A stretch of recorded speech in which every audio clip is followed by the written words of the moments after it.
The outlaw dug a grave beside his own, then left a note. For her, when the time comes. The sun hung low and angry over the mesa, painting everything the color of dried blood. Thomas Hawk sat his horse at the edge of the cemetery, staring down at the fresh mound of earth that would follow him to his own grave. The wooden cross was crooked. He'd hammered it in with shaking hands, the weight of what he'd done making every blow uncertain. 17 men had fallen to his gun. 17 souls sent to whatever waited beyond the desert's edge. Bank robbers, claim jumpers, men who'd drawn first and died second. He could still see their faces when the wind was right, could still hear their last words carried on the dust. But those 17 had been choices. Decisions made in the space between heartbeats, when survival meant being faster, surer, more willing to kill than the man across from you. The 18th had been different. Sarah McKenna, 8 years old, with hair the color of wheat and eyes like her mother's, blue as a desert sky before the storm clouds gather. She'd been running toward the bank when the shooting started, her small hands clutching a penny candy wrapped in brown paper. A birthday gift, her mother had said later, before the fever took her too.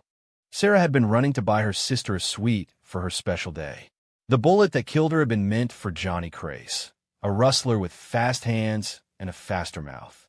But Johnny had ducked left when he should have ducked right, and Thomas's shot had gone wide. Not wide enough. The child had dropped like a broken doll in the street, her candy rolling away in the dust, and the sound her mother made. Lord God, the sound her mother made had been worse than any dying man's last breath. Thomas pulled his hat low against the setting sun and tried to remember what his own mother had looked like. She died when he was barely older than Sarah McKenna, taken by the same cholera that had swept through their settlement like wildfire. He remembered her hands, gentle and sure when she'd bandaged his scraped knees. He remembered her voice, soft and low when she'd sing him to sleep. He remembered the way she'd smelled like sage and soap and something else, something he now knew was love. Sarah McKenna would never grow old enough to remember such things, would never have hands to gentle a frightened child, or a voice to sing lullabies, or the chance to smell like anything but the desert earth that covered her now. The horse shifted beneath him, impatient to be moving. They'd been riding hard for 3 days, staying ahead of the law and the guilt that rode heavier than any posse. But the guilt was faster. The guilt caught up every time he closed his eyes, every time the wind carried a child's laughter from some distant homestead. He reached into his vest pocket and pulled out the letter he'd written that morning. The paper was rough, torn from a wanted poster that bore his own face. The words were simple, scratched out in pencil that had grown dull from use. For her, when the time comes. He dug the second grave that morning, right beside where his own would be someday. Not for Sarah. She was already in the ground, already beyond his reach. This grave was for the sister, the one who'd stood at her mother's bedside and watched her waste away with grief.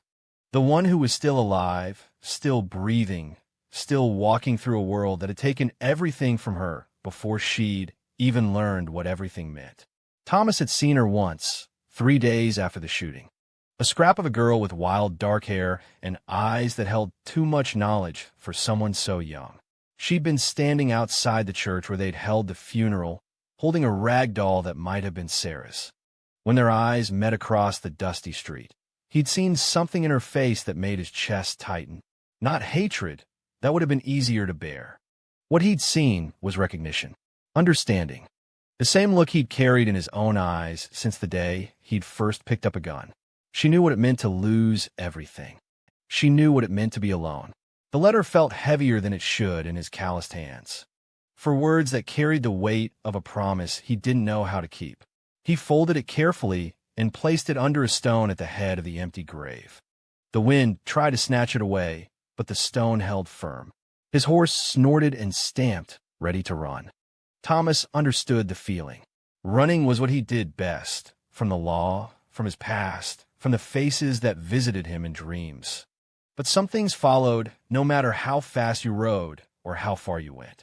Some things stayed with you until the day they put you in the ground beside the promises you'd try to keep.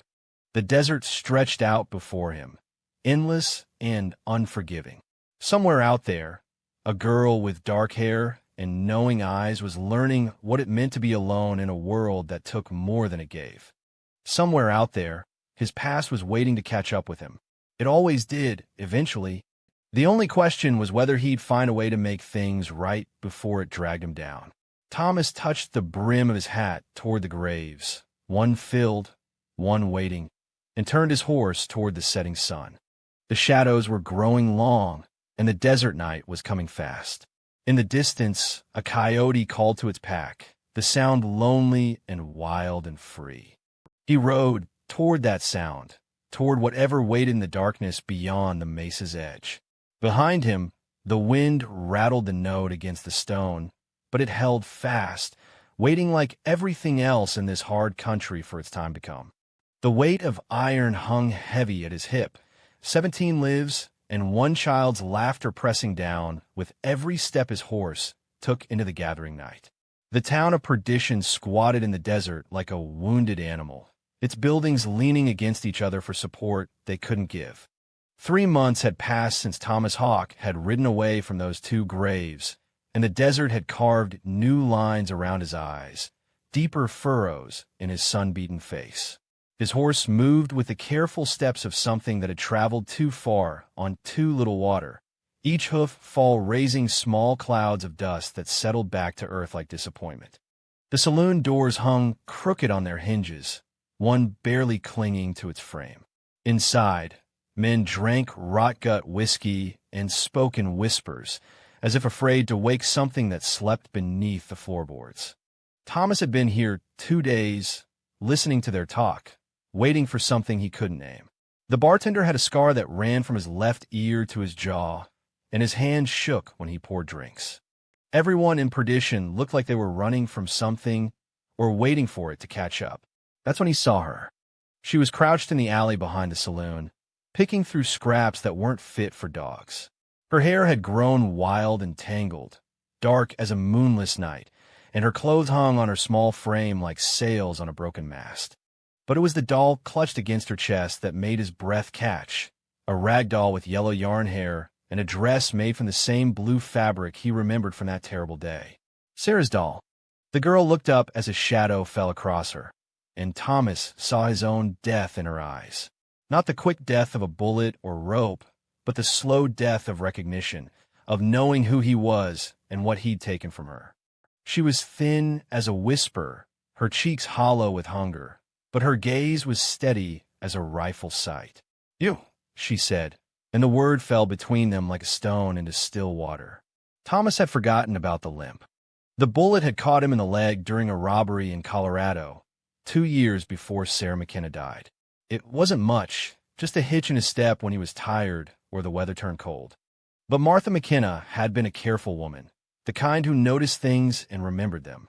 Before the fever took her, she must have told her surviving daughter about the man who walked crooked, the one who'd stolen her sister's light from the world. The girl stood slowly, never taking her eyes from his face.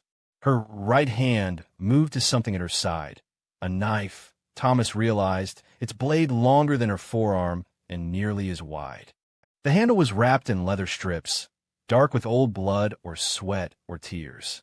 It was a man's knife, meant for skinning deer or cutting rope, not for the small hands that gripped it now. "You know me," Thomas said, his voice barely above a whisper. "Mama told me about your leg, how you walked like something was broken inside you." The girl's voice was hoarse from disuse, rough as sandpaper. She said you had eyes like winter, cold and gray and empty. Thomas wanted to tell her she was wrong, that there was still something alive behind his eyes, some small flame that the wind hadn't quite blown out. But looking at her, this scrap of humanity that should have been playing with dolls instead of holding knives, he wondered if Martha McKenna had seen something he'd been trying to deny. The girl took a step toward him, then another. The knife trembled in her grip, but her feet were sure, planted firm in the dirt like she'd grown roots there. "You kill my sister." It wasn't a question. Questions had hope in them, room for doubt or explanation. This was a statement, flat and final as a judge's gavel. "Yes," Thomas said. The word hung in the air between them, like smoke from a dying fire. No excuses, no explanations about crossfire or accidents, or the way death sometimes chose its own path regardless of who pulled the trigger. Just the truth, simple and terrible and complete. The girl lunged at him then, the knife leading the way like a silver tongue speaking the only language she had left. Thomas could have moved, should have moved. His hands were still quick enough, his reflexes still sharp from 20 years of staying alive when other men wanted him dead. He could have stepped aside, caught her wrist, taken the knife away with no more effort than swatting a fly. Instead, he stood still and let her come. The blade caught him just below the ribs, sliding between bone and muscle with the whisper-quiet sound of steel parting flesh. It wasn't deep. Her strength wasn't enough to drive it home, and something in her eyes had pulled back at the last second. But it was enough to draw blood, enough to paint the front of his shirt red as the sun set bleeding across the desert sky. The girl stumbled back, the knife still in her hands, her eyes wide with something that might have been surprise or regret, or the terrible realization that revenge tasted like copper and dust. Thomas looked down at the spreading stain on his shirt, then back at her face. "Feel better?" he asked. She shook her head, tears cutting clean tracks through the dirt on her cheeks. "No, didn't think it would." Thomas pressed his hand against the wound, feeling the warm wetness seep between his fingers. "What's your name, girl?" "Mary." The word came out broken, like something she'd forgotten how to say. "Mary McKenna."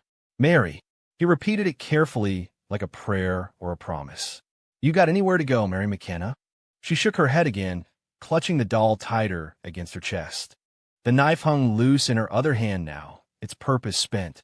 "Neither do I," Thomas said. The blood moon was rising over perdition, casting everything in shades of red and shadow.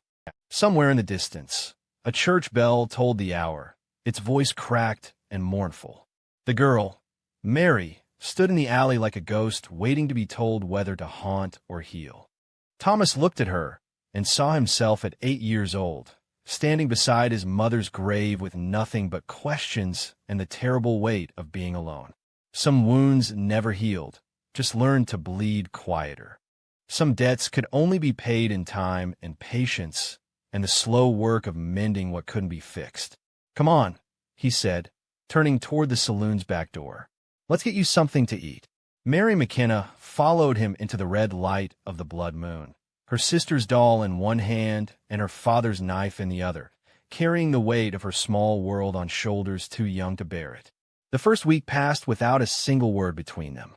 Thomas would wake before dawn to find Mary already sitting by the cold ashes of their fire, Sarah's doll cradled in her arms, and her father's knife laid across her knees like a sleeping snake. She never spoke, never looked at him directly, but when he saddled his horse and rode out of whatever camp they'd made, she would follow on foot, keeping pace like a shadow that had learned to walk. He'd bought her a horse in perdition, a gentle mare with kind eyes and patience for small hands that didn't yet know how to hold reins properly. Mary had looked at the animal with something close to fear, backing away when Thomas tried to help her mount. So he'd tied the mare's lead rope to his saddle horn and let her follow behind, riderless and patient as a prayer.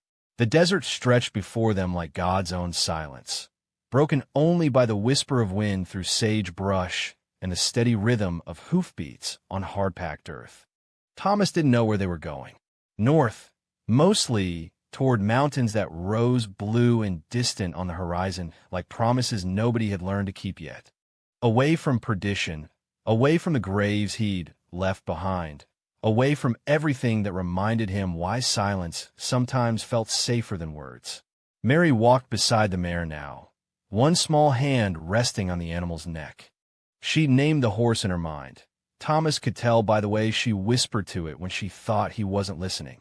Not words he could hear, just the soft murmur of someone who still remembered what it meant to love something that couldn't hurt you back. On the 8th day, when the sun was high and cruel, Mary finally climbed onto the mare's back without being asked.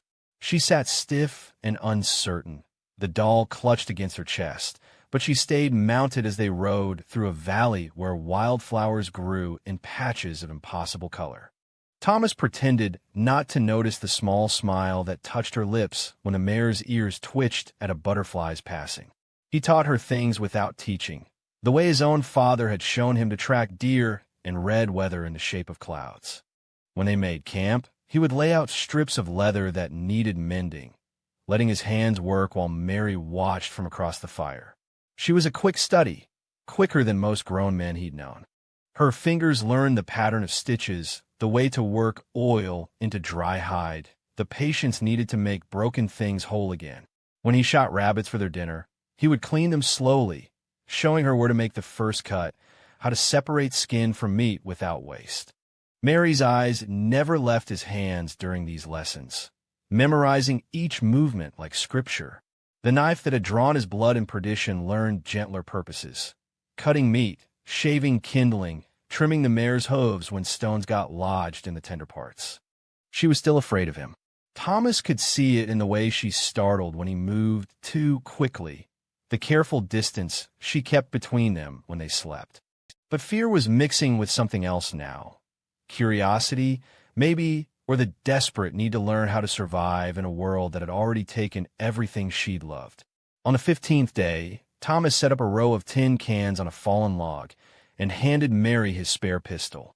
It was too heavy for her hands, too long for her arms, but she held it like she understood its purpose. He showed her how to sight down the barrel, how to squeeze the trigger instead of pulling it, how to let the recoil roll through her shoulders instead of fighting it. She missed every shot that first day, and the second, and the third. On the fourth day, she knocked down 3 cans out of 6 tries. Thomas nodded his approval, but said nothing. Words would have broken something fragile that was growing between them. Not trust, exactly, but something like the beginning of understanding. They found the cemetery on a Tuesday morning when the air was still cool with night's memory. It was a small plot of land surrounded by a fence that had seen better years, its wooden posts leaning like old men tired of standing straight. Most of the graves were marked with stones or rough wooden crosses, but one stood apart. A proper headstone carved with letters that spelled out a name and dates that meant someone had been loved enough to be remembered properly. Thomas dismounted and walked among the graves, reading names and dates, some so old the weather had worn them smooth. Mary stayed with the horses, but he could feel her watching as he pulled weeds from around the headstones and straightened crosses that had tilted with time. In his saddlebags, he carried wildflowers pressed between the pages of a Bible his mother had given him. He'd been collecting them since leaving perdition: desert paintbrush and brittlebush, purple lupin and yellow ghost flowers. Now he placed small bunches on the graves that looked forgotten, the ones without flowers or tokens left by people who still cared. Mary approached slowly, the doll tucked under one arm. She watched him place the last of the flowers on a child's grave, someone's daughter who'd lived only 3 years according to the crooked wooden cross. When he was finished, Mary reached in her pocket and pulled out something small and white. A button, Thomas realized, probably from Sarah's dress. She placed it carefully beside his flowers, a small offering to someone else's lost child. They stood together in the quiet cemetery, surrounded by all the ways people tried to remember what death had taken. The wind moved through the grass with a sound like whispered prayers, and somewhere in the distance, a meadowlark sang its liquid song to the empty sky. That night, for the first time since perdition, Mary fell asleep without the knife in her hands. She curled up on her bedroll with the doll against her chest, her breathing deep and even as a child should be. Thomas sat watch by the dying fire, listening to the coyotes call to each other across the darkness. He thought about the empty grave he'd dug beside his own, about the note that was probably scattered to dust by now. The girl sleeping beside their fire was learning to trust him, learning to survive, learning that the world still held small kindnesses even after it had taken everything that mattered. But trust was fragile as desert flowers, and forgiveness was a word neither of them had learned to speak yet. Some truths were still too heavy for the silence they shared, some wounds too deep for wildflowers and patient teaching to heal. The stars wheeled overhead in their ancient patterns, indifferent to human sorrow, beautiful as promises no one was old enough to understand. The fever came with the first snow, creeping into Mary's small body like smoke through cracks in a cabin wall. Thomas woke to find her shivering beneath her blanket, her face flushed red as autumn leaves, her breathing quick and shallow as a frightened bird's.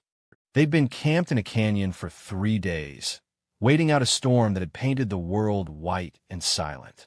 The overhang of rock above them kept the worst of the weather at bay, but the cold seeped in anyway, settling into their bones like an unwelcome guest who planned to stay. Thomas had built the fire higher than usual, feeding it deadwood and dried sage until the flames danced tall enough to throw shadows on the canyon walls. But the fire couldn't burn away what was growing inside Mary's chest. He'd seen this before, the way fever took hold of children, the particular helplessness that came with watching someone so small fight something so large. His mother had died this way, burning up from the inside while he sat beside her bed and prayed to a God who seemed to have better things to do than listen to a 10-year-old boy's desperate bargaining. Martha McKenna had died this way too, wasting away in the weeks after Sarah's funeral while Mary watched from the doorway. Too young to understand why her mother couldn't stop crying, too old not to know that something terrible was happening. Thomas dampened a cloth in the stream that ran along the canyon floor and laid it across Mary's forehead. Her eyes fluttered open, but they looked past him, seeing things that weren't there. She muttered words he couldn't catch, fragments of conversation with ghosts only she could see. "Sarah," she whispered, her voice cracked and dry as old leather. "Sarah, where did you go?" The name hit Thomas like a physical blow, driving the air from his lungs and leaving him gasping. For 6 weeks, they'd traveled together in silence, learning each other's rhythms and habits, building something fragile and unnamed between them. But Sarah's name had never been spoken aloud, never given voice and weight and the terrible power that came with acknowledgement. "She's not here, Mary," Thomas said softly, taking her small hand in his larger one. Her fingers were hot as brands, burning with the fever that was trying to steal her away. "She's not here. She was just here," Mary insisted, her eyes bright with fever and something that might have been hope. "She had her birthday candy, the peppermint stick from Morrison's store. She was going to share it with me." Thomas closed his eyes and saw Sarah McKenna as she'd been in life. Golden hair catching sunlight, blue eyes wide with the particular joy that came from having something sweet to share with someone you loved. He saw her running toward the bank, the penny candy clutched in her small fist, her mouth already watering at the thought of peppermint dissolving on her tongue. He saw his bullet finding her instead of Johnny Crace. Saw her fall, saw the candy roll away in the dust while her mother's scream split the world in two. "Thomas!" Mary's voice was smaller now, younger, the voice of a child who'd been pretending to be grown up for so long she'd almost forgotten how to be 8 years old. "Thomas, I can't find her." Something broke open in his chest then, some dam he'd built to hold back 6 weeks of words he'd been afraid to say. He smoothed the damp hair back from Mary's burning forehead and made a choice that felt like stepping off a cliff. "I know where she is," he said. Mary's eyes focused on his face with effort, fighting through the fever's fog. "Where?" "There's a place," Thomas began, his voice rough with disuse and the weight of truth. "A cemetery outside Perdition." "She's there, Mary. She's resting there." "Is she cold?" The question nearly undid him. "No, sweetheart. She's not cold." "Is she scared?" "No, she's not scared either." Mary was quiet for a long moment, her breathing labored but steadying. When she spoke again, her voice carried a wisdom that no 8-year-old should possess. "She's dead, isn't she? Really dead. Not just hiding or lost or visiting somewhere far away." Thomas nodded, not trusting his voice. "Mama too." Another nod. Mary turned her face toward the canyon wall, toward the shadows that danced in the firelight. Tears leaked from the corners of her eyes, cutting clean tracks through the dirt and fever flush on her cheeks. "I dug a grave for her," Thomas said into the silence, "right beside where my own will be someday. I wanted her to have a place that was peaceful, beautiful, somewhere with wildflowers and room for her to run if she wanted to. You killed her." It wasn't an accusation anymore, just a fact stated plainly, the way she might have said the sky was blue or water was wet. Yes. But you gave her a grave. Yes. And you take care of me now. Thomas looked at this child who'd stabbed him with her father's knife and followed him into the wilderness on the strength of nothing but shared sorrow. Who'd learned to trust him enough to sleep without weapons, to let him teach her the 1,000 small skills that might keep her alive in a world that had already tried to kill her twice. I'm trying to, he said. Mary rolled back to face him, her fever-bright eyes searching his face. The note, she said. Mama told me about a note. Before she died. She said someone left a note on Sarah's grave. Thomas felt his heart stop and start again. How did she went there? Every day after the funeral. Someone in town told her about the second grave, the empty one. About the note. Mary's voice was getting stronger, the fever breaking like storm clouds parting to let sunlight through. What did it say? Thomas reached into his vest pocket and pulled out a second piece of paper, this one newer than the first. He'd written it 3 days ago, sitting by the fire while Mary slept, trying to find words for something that felt too large for language. For her, when the time comes, Mary read aloud, her voice barely above a whisper. You wrote it for me. I wrote it for both of you. For Sarah, because she deserved better than what I gave her. For you, because you deserved better than what the world gave you after. Thomas folded the note carefully and placed it back in his pocket. I don't know if I can make things right, Mary. I don't know if there's enough time or distance or good deeds in the world to balance what I took from you. But I can try. The fever was breaking now. Thomas could see it in the way Mary's breathing deepened, in the way the unnatural flush was fading from her cheeks. She would live. This time, this once, death would have to go hungry. My name, Mary said suddenly. My full name is Mary Sarah McKenna. Mama named me for her sister who died when she was little. She said every Mary needed a Sarah to watch over her. Thomas felt tears he hadn't cried since childhood burned behind his eyes. Mary Sarah McKenna, he repeated. That's a strong name. Sarah would have liked you, Mary said, her voice growing drowsy as the fever's grip loosened. She liked people who were gentle with horses. She would have forgiven you, I think. Someday. What about you? Thomas asked. Do you think you can forgive me someday? Mary was quiet for so long he thought she'd fallen asleep. But then she spoke, her words soft as snow falling on desert ground. I'm 8 years old, she said. Someday is all I have left. The fire crackled and settled, sending sparks up toward the star-scattered sky. Outside their shelter, the storm was finally moving on, leaving the world clean and white and full of the particular silence that came after snow. Thomas sat beside Mary's bedroll, listening to her breathing grow deep and even, watching over her sleep the way he'd wish someone had watched over Sarah. In the morning, they would ride north toward the mountains, toward whatever waited beyond the next horizon. They would carry Sarah's memory with them like a prayer, and maybe, in time, they would learn the difference between penance and forgiveness, between surviving and truly living. But tonight, it was enough that Mary was breathing, that the fever had broken, that for the first time in 6 weeks they had spoken the truth aloud and not been destroyed by it. Sometimes healing began with the words you were most afraid to say.